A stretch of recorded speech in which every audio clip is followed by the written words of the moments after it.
Dear children, आपको याद होगा कि लास्ट लेक्चर जो था हमारा इट वाज अबाउट वेलेंसी। ठीक है, लास्ट लेक्चर में हमने जो लास्ट टॉपिक पढ़ा था इट वाज अबाउट वेलेंसी, वो वेलेंसी के बारे में था। उसमें हमने वेलेंसी क्या होती है ये पढ़ा, monovalent cation, monovalent anion, divalent cation और बहुत सारी और चीज़ें जो जहाँ तक मैं समझता हूँ बहुत सारी चीज़ें इसमें आपके लिए बिल्कुल नई थी। You are starting these topics for the very first time.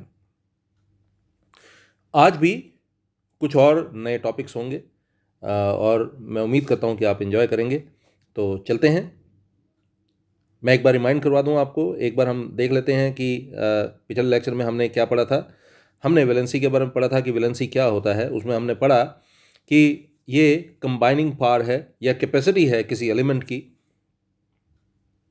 ठीक है, जैसे हमने एग्जाम्पल उसमें आपको याद होगा, हमने देखा कि सोडियम के आउटर मोस्ट शेल में एक इलेक्ट्रॉन है। अगर ये एक इलेक्ट्रॉन लूज करता है तो ऑक्टेट कंप्लीट कर सकता है, तो इसको पॉजिटिव चार्ज मिलता है। और क्लोरीन सिंस एक गेन करता है इलेक्ट्रॉन, उसको नेगेटिव चार्ज मिलता है। इस तरह की और बहुत सारी चीज़ें आपने पिछले लेक्चर में पढ़ा था। तो अब हम चलते हैं अगले टॉपिक के तरफ। मैं आपको इस टॉपिक में एक चीज़ बता दूं, आज जो टॉपिक आप पढ़ने जा रहे हैं इसमें आपको एक नई चीज़ जो है सीखने को मिलेगी, और वो क्या है कि अगर आपको पता है वैलेंसी के बारे में, अगर आप एलिमेंट्स की वैलेंसीज के बारे में जानते हैं, एटम्स की वैलेंसीज के बारे में जानते हैं, तो आप बड़े आराम से उनके फॉर्मूले जो हैं वो खुद बना सकते हैं। So we are going to study writing of formulae of molecular compounds. We are going to study how to write the formulae of molecular compounds. ठीक है, पहले हम पढ़ेंगे कि मॉलिक्यूलर कंपाउंड्स में किस तरह से आप फॉर्मूले जो हैं वो बना सकते हैं। मैं फिर से आपको बता दूं, पहले पार्ट में, ये दो पार्ट्स में हम कर रहे हैं। ठीक है, हाँ, नो डाउट दोनों पार्ट्स हम आज ही करेंगे। तो पहले हम बात करेंगे क्या, हाउ टू राइट फॉर्मूले of molecular compounds. Molecular compounds के फॉर्मूले जो हैं वो किस तरह से बनाए जा सकते हैं, और फिर उसके बाद हम बात करेंगे writing of formulae of ionic compounds. ठीक है जी, पहले हम writing of formulae of molecular compounds और फिर हम स्टडी करेंगे writing of formulae of molecular compound. तो सबसे पहले हम शुरुआत करते हैं एक एग्जाम्पल के साथ, ताकि आपको जल्दी समझ आ जाए। तो आप देखिए, आप जानते हैं कि हाइड्रोजन जो है इसकी वैलेंसी जो है वो 1 होती है। ओके, ये हाइड्रोजन है और हाइड्रोजन एटम जो है इसकी वैलेंसी जो है 1 होती है। ओके, लेकिन जब आप सल्फर की बात करते हैं, सल्फर के एक एटम की बात करते हैं, तो वैलेंसी इसकी क्या होती है, 2। ओके, मैं रिपीट कर रहा हूँ, अगर हम देखें हाइड्रोजन के बारे में तो हाइड्रोजन की वैलेंसी होती है 1। जब आप सल्फर की बात करते हैं, सल्फर की वैलेंसी होती है 2। ओके, अब देखिए ये एक स्पेशल मेथड है जिससे आप को पता लग जाएगा कि फॉर्मूले जो है बनते कैसे हैं। जैसे हाइड्रोजन की वैलेंसी 1 है, सल्फर की वैलेंसी 2 है, तो इसमें क्या किया जाता है, क्रिस क्रॉस किया जाता है। मतलब क्या, आप हाइड्रोजन के साथ सल्फर की वैलेंसी लगाएंगे और सल्फर के साथ हाइड्रोजन की वैलेंसी लगाएंगे, और इस तरह से आप देखेंगे ये क्या बन जाएगा। जब ये 2 जो है हाइड्रोजन के साथ लगेगा तो ये H2 है, और ये 1 जो है सल्फर के साथ लगेगा तो ये S1 है ना। यानी कि मैं इसको ऐसे भी बोल सकता हूँ H2S। और जहाँ तक मुझे याद है आप जानते होंगे H2S जो है हाइड्रोजन सल्फाइड को बोलते हैं। तो इस तरह से हाइड्रोजन सल्फाइड का फॉर्मूला आप खुद भी बना सकते हैं। थोड़ा सा और आगे बढ़ते हैं, अब कुछ और एग्जाम्पल्स को स्टडी कर लेते हैं। आप जानते हैं कार्बन डाइऑक्साइड के बारे में, कार्बन डाइऑक्साइड। अब कार्बन जो है इसकी वैलेंसी और ऑक्सीजन की वैलेंसी आपको अगर पता हो तो आप देख सकते हैं कि कार्बन डाइऑक्साइड कैसे बनता है। तो आपको पता होगा कार्बन की वैलेंसी होती है 4, ऑक्सीजन की वैलेंसी होती है 2। ठीक है जी, मैं फिर से रिपीट कर दूं, ये जो वैलेंसी है ये कार्बन के नीचे लिखी है, ये कार्बन की वैलेंसी है। ये जो वैलेंसी मैंने लिखी है ये मैंने ऑक्सीजन के नीचे लिखी है, और ये ऑक्सीजन की वैलेंसी है। ठीक है, कार्बन की वैलेंसी होती है 4 और ऑक्सीजन की वैलेंसी होती है 2। आपको क्या करना है, ये 2 जो है ये कार्बन के साथ लगेगा और ये 4 जो है ये ऑक्सीजन के साथ लगेगा, और इस तरह से आप देखेंगे क्या बनने जा रहा है, it is going to become C2O4। ठीक है, और you can write it CO2। ऐसा क्यों है आप देख सकते हैं, ये 2 है और ये 4 है और दोनों 2 के टेबल में करते हैं तो 1 और 2 बन जाएगा। ठीक है जी, इस तरह से कार्बन डाइऑक्साइड का फॉर्मूला जो है आप बना सकते हैं। और बहुत सारे इस तरह की जो फॉर्मूले हैं वो इसी तरह से बनाए जाते हैं मॉलिक्यूल्स के। ठीक है, लेकिन अब थोड़ा सा एक इंटरेस्टिंग क्वेश्चन करते हैं, थोड़ा सा अलग तरह का, और वो क्या है। सपोज करिए हमारे पास एक एलिमेंट है, कोई भी एलिमेंट, नाम है उसका से X। We have an element X, ठीक है जी, हैज़ अ वैलेंसी ऑफ 4 और इसकी वैलेंसी जो है वो क्या है 4। अब आपको कहा जाता है कि आपने क्या करना है, X एलिमेंट जो है इसका क्लोराइड बनाइए और X एलिमेंट जो है इसका सल्फाइड बनाइए। देखिए क्लोराइड बनाना है तो आप समझ सकते हैं क्लोराइड बनाने के लिए किसकी ज़रूरत होगी, क्लोरीन की ज़रूरत होगी। और क्लोरीन जो है उसकी वैलेंसी क्या होती है, उसकी वैलेंसी होती है 1। ठीक है जी, मैं फिर से बता दूं, ये एक एलिमेंट है X, हमें क्वेश्चन दिया हुआ है, सपोज करिए an element X has a valency of 4। We have an element, ठीक है, we have an element X and it has a valency of 4। What will be the formula of its chloride, इसकी chloride का formula क्या होगा। तो chloride का formula मतलब chlorine की ज़रूरत पड़ने वाली है आपको। क्लोरीन जो है इसकी वैलेंसी होती है 1 और X जो है इसकी वैलेंसी आपको दी हुई है 4, तो क्रिस क्रॉस करेंगे, X के साथ 1 और क्लोरीन के साथ 4 लगेगा, तो ये क्या बन जाएगा, आप देखिए ये बन जाएगा X1Cl4। ठीक है जी, तो क्या बनाइए XCl4। आई एम श्योर कि आपको यह समझ आया होगा। अब मैं फिर से आपके लिए एक बात बता दूं, अगर सपोज करिए यही एलिमेंट X होता और इसके सल्फाइड का फॉर्मूला आपको बनाने के लिए कहा जाता, ठीक है, अगर यही एलिमेंट X होता और इसके सल्फाइड का फॉर्मूला बनाने के लिए आपको कहा जाता है, सल्फाइड मतलब आप समझ रहे हैं S, ओके, सल्फर से इसको, सल्फर को S से हम डिनोट करते हैं ना, तो आपके पास एलिमेंट है X, ठीक है जी, ये एलिमेंट है X और इसका आपको सल्फाइड बताना है, तो हम देख ले, सल्फर ले लेते हैं। X जो है इसकी वैलेंसी आपको गिवन है कि 4 है और सल्फर जो है उसकी वैलेंसी आपको पता होना चाहिए कि वो 2 होती है। ठीक है जी, मैं फिर से रिपीट कर दूं, X जो है उसकी वैलेंसी है 4 जबकि सल्फर जो है उसकी वैलेंसी होती है 2। अब आपको क्रिस क्रॉस करना है, ये X के साथ 2 आ जाएगा और 4 जो है सल्फर के साथ आएगा, तो ये क्या बन जाएगा, it is going to become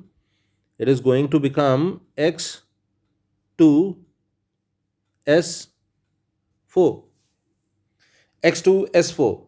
और आपको याद होगा मैंने आपको कार्बन डाइऑक्साइड के टाइम पे बताया था कि ये जो 2 और ये 4 है, सिंस एक ही टेबल में आ रहे हैं तो ये आप छोड़ भी सकते हैं, तो ये क्या बन जाएगा, it is going to become XS2। ठीक है जी, तो आपने देखा ये क्या बना, ये अभी अभी आपने क्या बनाया, ये आपने सल्फाइड बनाया X नाम के इस एलिमेंट का। इससे पहले आपने क्लोराइड बनाया था, अब आपने सल्फाइड बनाया। तो ये एक इंटरेस्टिंग क्वेश्चन था। अब और इस तरह के क्वेश्चन देखते हैं। एक और क्वेश्चन देखिए, सपोज करते हैं एक एलिमेंट आपके पास X है, इट शोज 2 वैलेंसीज 3 and 5। आपके पास एक एलिमेंट है, क्या नाम है इसका, X, और उसकी 2 वैलेंसीज हैं, एक वैलेंसी है 3, ठीक है, और दूसरी वैलेंसी है 5। एक ही एलिमेंट X जो है उसकी 2 वैलेंसीज हैं 3 और 5। Work out the formulae of 2 oxides of this element. तो अब इसके 2 एलिमेंट्स हैं ये, ओके, 2 वैलेंसीज हैं, सॉरी, X एक एलिमेंट है जिसकी 2 वैलेंसीज है। एक वैलेंसी क्या है, मैं फिर से आपको बता दूं, we have X and it has 2 elements, 2 valencies, sorry, X की 2 वैलेंसीज हैं। ठीक है जी, मैं इसको 2 पार्ट्स में बांट रहा हूं। तो देखिए X जो है उसकी 2 वैलेंसीज है, एक वैलेंसी उसकी क्या है, एक वैलेंसी उसकी 3 है और दूसरी वैलेंसी जो है वो क्या है, वो 5 है। आपको क्या करना है, what are you suppose to do, you have to work out the formula of 2 oxides of this element. इस एलिमेंट के 2 ऑक्साइड्स आपने बनाने। आप देखिए ऑक्साइड बनाना मतलब ऑक्सीजन की ज़रूरत पड़ने वाली है, तो ऑक्सीजन जो है उसकी वैलेंसी तो 2 ही होती है। ठीक है जी, ऑक्सीजन की वैलेंसी जो है 2 होने वाली है। तो अब आप क्या करेंगे, आपको पता है इस केस में, पहले केस में हम क्या करेंगे, ये 2 जो है ये तो X के साथ लग जाएगा, और ये 3 जो है ये किसके साथ लगने वाला है, ये O के साथ लगने वाला है। और इस तरह से ये किस चीज़ की फॉर्मेशन करेगा, it is going to form X2O3। तो जहाँ पर वैलेंसी जो है, X की वैलेंसी जो है वो आपने देखा, जिस जगह पर X की वैलेंसी जो है वो क्या है, 3 है, उस X के ऑक्साइड का फॉर्मूला जो है X2O3 बना, ठीक है। लेकिन एक दूसरा X भी है, ठीक है, जिसकी वैलेंसी जो है वो क्या है, इट इज 5, इसकी वैलेंसी है 5। अब ऑक्सीजन की तो वैलेंसी 2 है, तो इसलिए ये क्रिस क्रॉस होगा, X के साथ 2 और 5 जो है O के साथ लगने वाला है। तो क्या बन जाएगा, आपको पता है, ये बनेगा X2O5। ओके, तो ये नया ऑक्साइड है, तो आप देखिए ये दूसरे का ऑक्साइड है X2O5, इस वाले का X2O3, क्योंकि इसमें X की वैलेंसी जो थी 3 थी, और इसकी जो है X2O5 है, O के साथ 5 लगा, क्योंकि यहाँ पर X की वैलेंसी जो है वो क्या है, 5 है। आई एम श्योर कि आपको ये समझ आ रहा होगा, है ना, इंटरेस्टिंग। चलते हैं थोड़ा सा और आगे। अब हम बात करते हैं एक और क्वेश्चन की। एक एलिमेंट है Z, ठीक है, कोई एलिमेंट है Z, okay, it forms an oxide ZO3। ये Z एक एलिमेंट है जिसका ऑक्साइड जो है वो ZO3 है। ध्यान दीजिएगा इसको, हाँ, what is the valency of element Z? तो Z की वैलेंसी क्या होगी, मैं फिर से आपके लिए बता रहा हूं, आप ध्यान दीजिएगा। ZO3 Z का एक कंपाउंड है, Z का एक ऑक्साइड है। ये Z नाम का जो ये एलिमेंट है, Z सिंबल का ये जो एलिमेंट है, इसका ऑक्साइड जो है वो है ZO3। ओके, आप देख रहे होंगे ZO3 इसका ऑक्साइड है। तो आपको बताना है कि Z की वैलेंसी क्या है, what is the valency of Z। तो आप ध्यान दीजिएगा, Z और O की वैलेंसी तो हमें पता है कि वो क्या होती है, इट इज 2, ठीक है जी। जो O है उसकी वैलेंसी तो हमें पता है कि वो क्या होती है, 2, ठीक है। थोड़ा सा गड़बड़ी हो गया, तो O की वैलेंसी जो है वो आपको पता है वो क्या होती है, 2 होती है, ठीक है। O की वैलेंसी 2 है। अब मुझे Z की वैलेंसी निकालनी है। देखिए, इसको निकालना बड़ा सिंपल है। आपने यहां पर नोटिस किया कि Z के साथ 1 है, ओके, और O के साथ है 3। तो किस प्रकार से आप Z के साथ क्या हो सकता है वो निकाल सकते हैं। ये निकालना बहुत सिंपल है। आप Z के साथ तो आप समझ सकते हैं कि क्रिस क्रॉस मेथड आपको करना है, तो ये 2 जो है Z के साथ लगना चाहिए, यानी कि इस जगह पर जहाँ 1 मैं लिख रहा हूँ यहाँ पर 2 होना चाहिए, ठीक है। मैंने 1 क्यों लिखा, क्योंकि यहाँ पर जो आपको कंपाउंड दिया हुआ है, ऑक्साइड दिया हुआ है, वहाँ पर 1 ही है ना। लेकिन इसके हिसाब से चलना हो तो क्रिस क्रॉस मेथड के हिसाब से ऑक्सीजन का वैलेंसी 2 है, तो Z के साथ 2 होना चाहिए। तो ये 3 है यहाँ पर, इसका क्या बनेगा।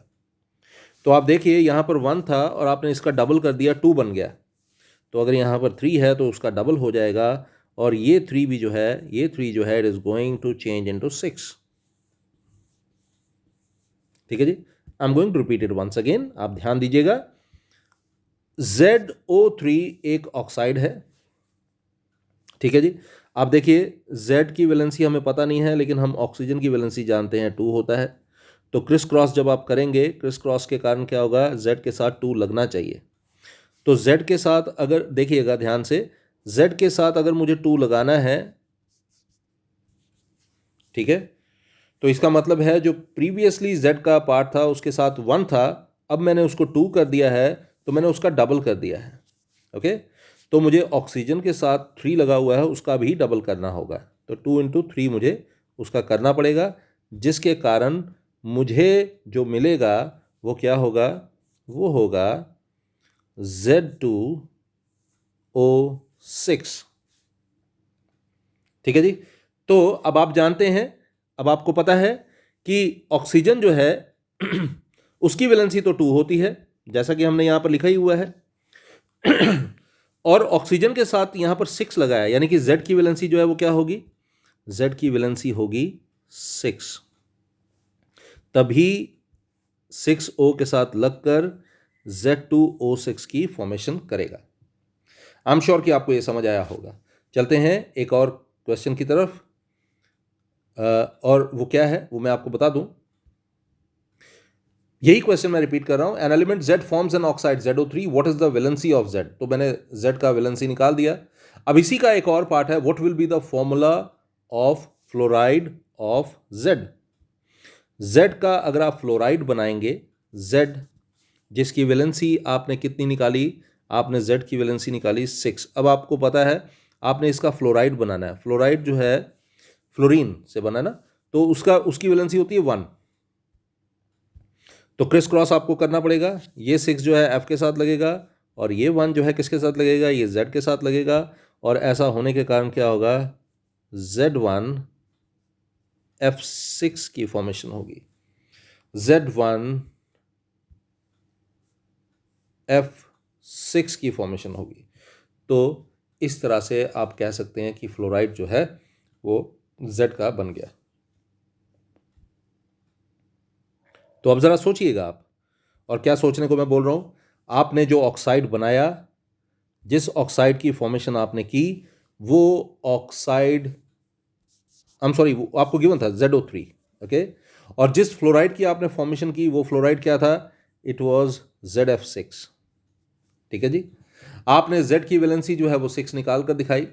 अब सोचिए कि ये Z जो है, मैं जिस Z की बात कर रहा हूं, ये Z किसको रिजेंबल कर रहा है, ये Z जो है ये किसको रिजेंबल कर रहा है। तो आपको पता लगेगा ये Z जो है वो सल्फर को रिजेंबल कर रहा है, क्योंकि सल्फर ट्राईऑक्साइड SO3 होता है और सल्फर हेक्सा फ्लोराइड जो है SF6 होता है, ठीक है जी। पिछले क्वेश्चंस में भी आप ज़रूर नज़र मारिएगा तो आपको इस तरह की समानताएं जो है मिलेंगी, और आप इसको देख पाएंगे कि ये किससे, ये Z या X या Y जो भी हम लेते हैं ये किससे मैच करता है। जब भी आप इस तरह के क्वेश्चंस पढ़ें तो ज़रूर इनकी तरफ भी एक नज़र डालिएगा। चलते हैं आगे अगले टॉपिक की तरफ। अब हम बात करते हैं, अब हम बात करेंगे वैलेंसी ऑफ आयंस की, जो मैं ऑलरेडी आपको पिछले लेक्चर में पढ़ा चुका हूँ, ठीक है। जब आप वैलेंसी ऑफ आयंस की बात करते हैं तो वैलेंसी ऑफ आयंस में जैसे आप बोलते हो कि भाई हाइड्रोजन आयन है आपके पास, ठीक है जी, हाइड्रोजन आयन। तो हाइड्रोजन आयन आप H पॉजिटिव इस तरह से रिप्रेजेंट करेंगे, ठीक है ना। अगर आपको बोला जाता है कि मैग्नीशियम आयन है, ओके, मैग्नीशियम आयन है, तो आप कहते हो कि सर वो Mg2 पॉजिटिव है। अगर आपको बोला जाता है कि अमोनियम आयन है, तो अमोनियम आयन आप NH4 प्लस, है ना, इस तरह से आप इसको दिखाते हैं। अगर आपको बोला जाता है कि आयरन का आयन है, किसका आयन देखिएगा ज़रा, आयरन, ये ऑलरेडी मैं आपको बता चुका हूँ सब कुछ, लेकिन वैसे ही आपके लिए एक बार रिपीट कर रहा हूँ ताकि आगे परेशानी ना हो। आयरन 2 आयन है, या जिसको हम फेरस आयन बोलते हैं, तो वो क्या होता है Fe2 पॉजिटिव। और भी बहुत सारी चीज़ें आपने इस तरह की समझी थी, जैसे बाइकार्बोनेट आयन है, अगर बाइकार्बोनेट आयन जो है HCO3 नेगेटिव, है ना, इस तरह से ही हम लिखते हैं।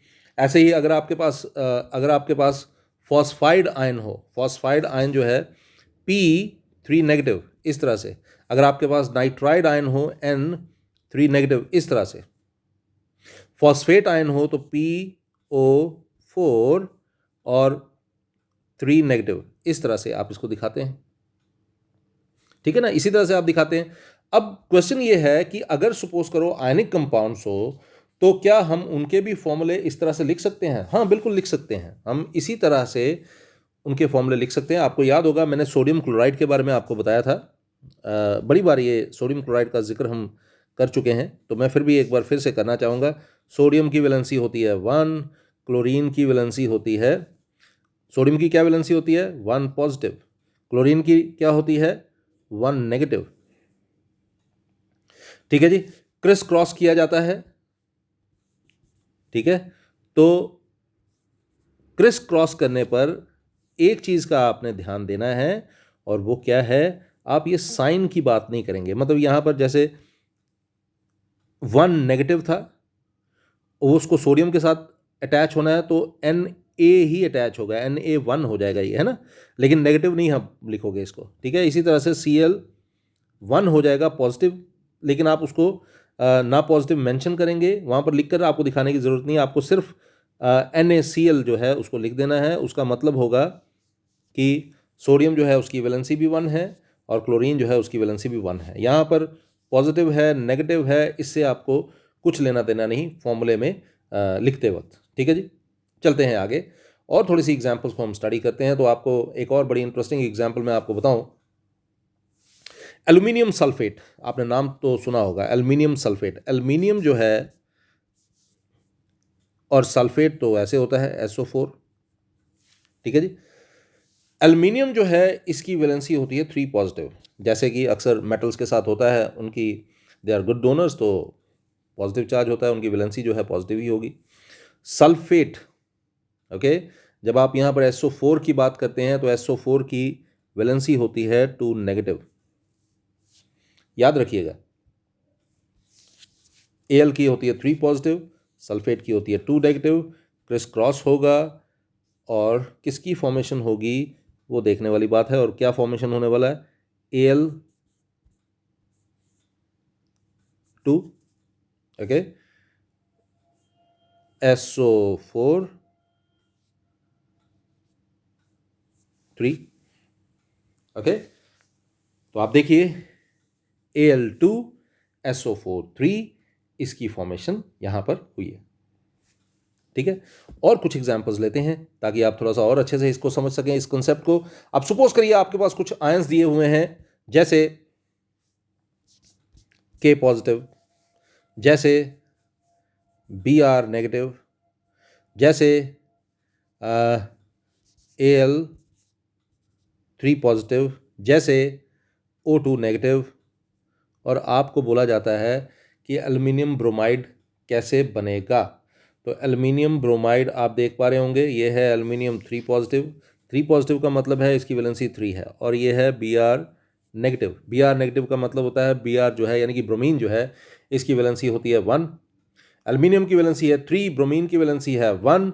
आप इसको क्रिस क्रॉस करेंगे और इस तरह से किसकी फॉर्मेशन होगी, AlBr3, एल्युमिनियम ब्रोमाइड, ठीक है जी। अगर आपको बोला जाता है कि पोटेशियम ऑक्साइड की फॉर्मेशन करनी है, तो पोटेशियम आपको पता है,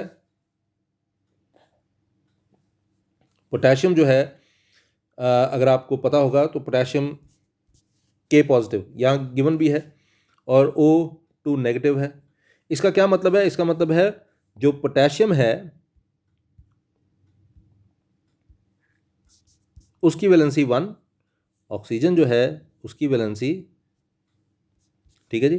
तो अब क्रिस क्रॉस करेंगे और क्रिस क्रॉस करके आप क्या करेंगे, ऑक्सीजन के साथ O के साथ 1 और K के साथ 2।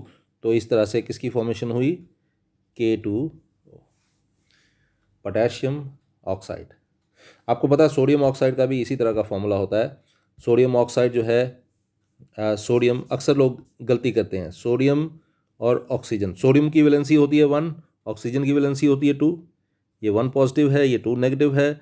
क्रिस क्रॉस किया जाता है, क्रिस क्रॉस किया जाता है और सोडियम के साथ आ जाता है 2 और 1 आ जाता है ऑक्सीजन के साथ, और इस प्रकार से किसकी फॉर्मेशन होती है, Na2O। इसको हम बोलते हैं sodium oxide. I am sure कि आपको ये समझ आ रहा होगा। थोड़ा सा और आगे चलते हैं और कुछ और इंटरेस्टिंग बात करते हैं। अब सपोज करिए हमारे पास दो एलिमेंट्स हैं, एक की वैलेंसी जो है, एक की वैलेंसी जो है, एक एलिमेंट है A, इसकी वैलेंसी है 1+, ठीक है जी। एक और है और वो क्या है, B, और इसकी वैलेंसी है 2+, ठीक है जी। मैं इसको सेपरेट कर देता हूँ। एक एलिमेंट है A, उसकी वैलेंसी है 1+, दूसरा एलिमेंट है B, उसकी वैलेंसी है 2+। अब क्या, what is the formula of sulphate of A? A के सल्फेट का क्या फॉर्मूला हो सकता है? A का सल्फेट जो है आपने उसका क्या फॉर्मूला जो है बना सकते हैं। तो आपको पता है जो SO4 आयन है, ओके, यहाँ पर तो आपको पता ही होगा 2 नेगेटिव आ जाता है, ठीक है जी। अब यहाँ 2 नेगेटिव आ गया, तो अब आगे क्या है वो तो मुझे लगता है बताना नहीं है। ए के साथ 2 और SO4 के साथ 1, तो इस तरह से किसकी फॉर्मेशन हुई, A2SO4। लेकिन क्या ये सेम चीज़ जो है वो बी के साथ होगा? जब बी के लिए हम बात करते हैं तो यहाँ पर क्वेश्चन में है what is the formula of nitrate of B. B के नाइट्रेट का आपको फॉर्मूला बनाना है, तो बी के नाइट्रेट का फॉर्मूला जब बनाएंगे तो आपको पता होना चाहिए जो NO3 होता है, मतलब नाइट्रेट आयन जो होता है, ठीक है जी, NO3 1 नेगेटिव होगा। ओके, तो ज़रा देखिए ये 1 नेगेटिव है, क्रिस क्रॉस करेंगे बी के साथ ये 1 लग जाएगा, और ये 2 जो है NO3 के साथ लगने वाला, तो क्या किसकी फॉर्मेशन होगी? अब फॉर्मेशन होगी B1 और NO3, आप इसको ब्रैकेट में रखेंगे और यहाँ नीचे 2, ठीक है जी। तो इस तरह से BNO3 2, ये दो जो हमने नए फॉर्मूले जो हैं देखिए। आई एम श्योर कि आपको ये लेक्चर जो है समझ आ रहा होगा, आप इस चीज़ को पसंद कर रहे होंगे। और मैं आगे भी बढ़ता हूँ एक और क्वेश्चन की तरफ। The formula of the chloride of metal is MCl2। MCl2 ये क्लोराइड है किसी मेटल का। अब मेटल के लिए मैं एक बात बता दूं, मैंने आपको पहले भी बताया, it is electropositive in nature because it is a donor, metal is a donor, so it is electropositive in nature, and chlorine being a non metal is electronegative in nature. Okay, यानी कि metal हमेशा donate करते हैं और ये non metal जो है अक्सर क्या है, ये एक्सेप्ट करते हैं। तो अभी जो मैं बात कर रहा हूं, the formula of chloride of metal is MCl2, what will be the formula of it's sulphate. इसके सल्फेट का आपको फॉर्मूला बताना है। तो आप समझिएगा MCl2 ये एक मेटल क्लोराइड है और इस मेटल का आपको सल्फेट बनाना है। तो अब समझिएगा ध्यान से, मैं आपको बता दूं, क्लोरीन जो है इसकी वैलेंसी होती है 1, ओके, जबकि यहां पर बोला गया है MCl2 है, ये 2 जो है ये किसकी वैलेंसी होगी? आप समझ सकते हैं ये वैलेंसी होगी इस मेटल की, ओके, और सिंस ये मेटल है तो 2 पॉजिटिव होना चाहिए, ठीक है जी। इसी से ये जो फॉर्मूला है MCl2 यहीं से बना ना, M के साथ 1 और Cl के साथ 2, ये फॉर्मूला जो है यहीं से बना होगा, ओके। अब क्वेश्चन ये नहीं है, क्वेश्चन क्या था? क्वेश्चन ये है what will be the formula of it's sulphate. आपको इसके सल्फेट का फॉर्मूला जो है बनाना है। तो अब देखिए, अभी अभी आपने कहा कि जो M है उसकी वैलेंसी आपने कितनी निकाली? 2 पॉजिटिव, और SO4 जो है उसकी आपको वैलेंसी पता है 2 नेगेटिव होती है, ठीक है जी। अब क्रिस क्रॉस करेंगे ये 2 नेगेटिव वाला पार्ट जो है M के साथ और ये 2 पॉजिटिव का 2 जो है SO4 के साथ, तो इस प्रकार से किसकी फॉर्मेशन हुई ज़रा नोटिस कीजिएगा, M2SO4 2 है ना, M2SO4 2 की फॉर्मेशन हुई, जिसको आप इस तरह से भी लिख सकते हैं, और you can write it like, आप इसको किस तरह से लिख सकते हैं? आप इसको लिख सकते हैं MSO4, ठीक है जी। अब यहाँ जगह कम थी इसलिए मैंने इसको ऊपर की तरफ कर दिया। आई एम श्योर कि आपको एक कंसेप्ट जो है समझ आ रहा होगा।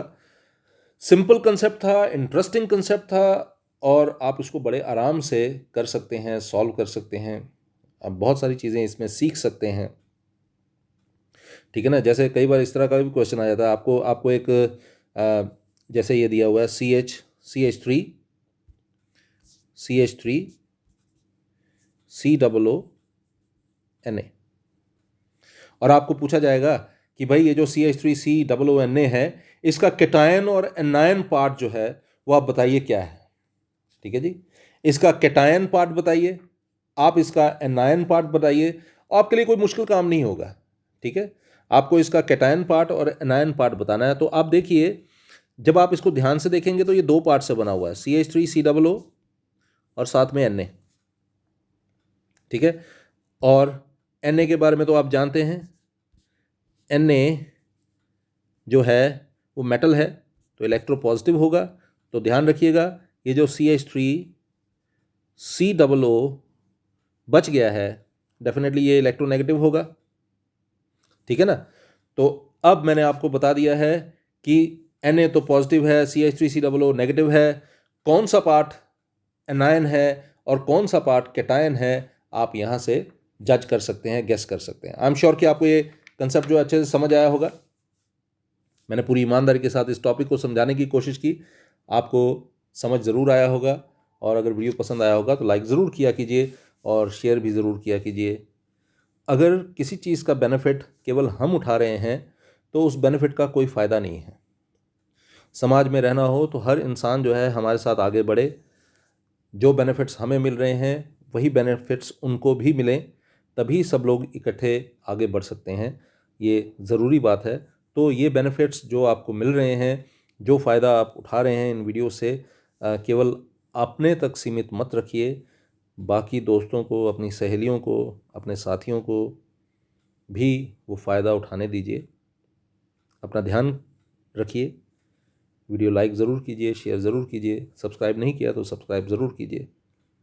Good night.